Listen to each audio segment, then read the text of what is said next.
Senator Cotton. Thank you, Mr. Chairman. Thank you, Admiral Harris, for your testimony once again, for your service. I want to speak about critical munitions, specifically ammunition. For all the fancy weapons we have in our military, if you don't have enough rounds, then you don't have much. The U.S. Navy has identified a number of shortfalls and unfunded priorities going forward in this area, including LRASM, Harpoon Block 2, AIM-96, and Mark 48. What would a shortfall of these munitions mean for you in the PACOM area of operations? Ultimately, Senator, depending on the size of the shortfall, ultimately it can mean we lose in war.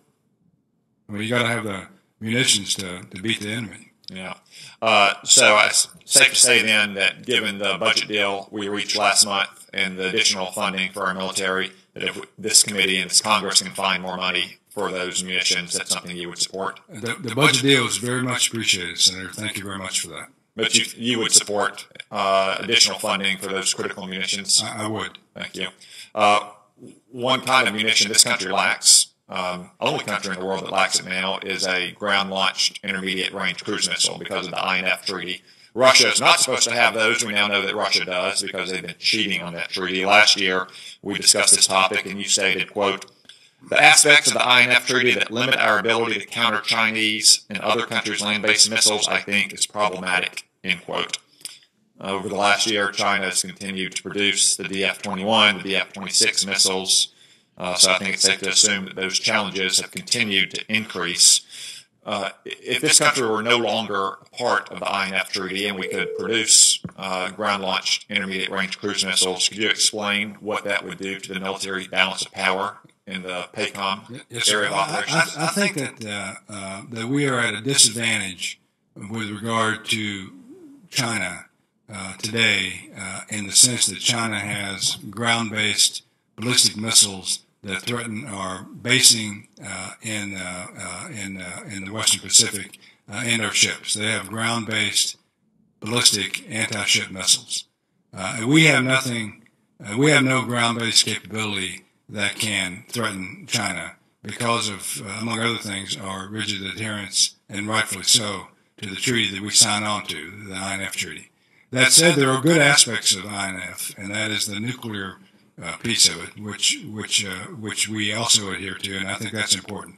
So I'm not calling for us to pull out of the INF. I am asking and suggesting, rather, that we consider ways to work within the INF regime to overcome these shortfalls that are presented to us by China.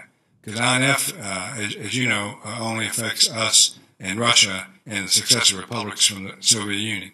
It does not include China. China is not a signatory to it. We can't reasonably expect, nor should we expect that China adhere to a treaty that they're not a signatory to. But it puts us at a disadvantage in the Western Pacific. So we could do anything from one extreme to pull out to the other extreme to do nothing. And I think we should look at ways to maximize our operational flexibility with regards to the advantage that China has over us in terms of ground-based ballistic missiles. Thank you.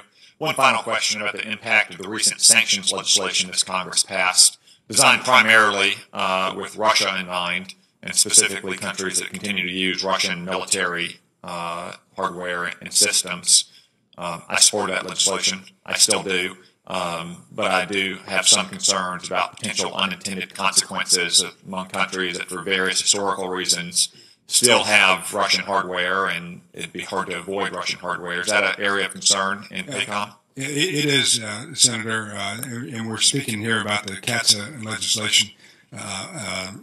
Secretary Mattis has sent a letter, it's classified in its entirety, to you all asking for some relief from CATSA. I can't get into the specifics of the letter because of its classification, but my own opinion is that countries like India, where we've made a key partner. I believe that India is a great strategic opportunity for the United States.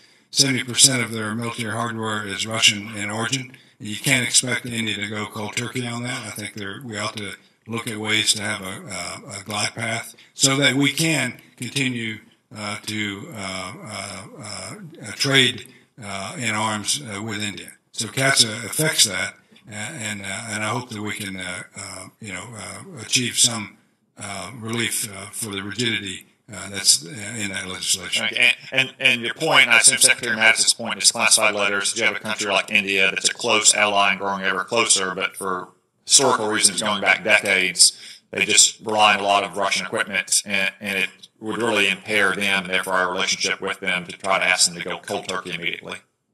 You're correct. Okay.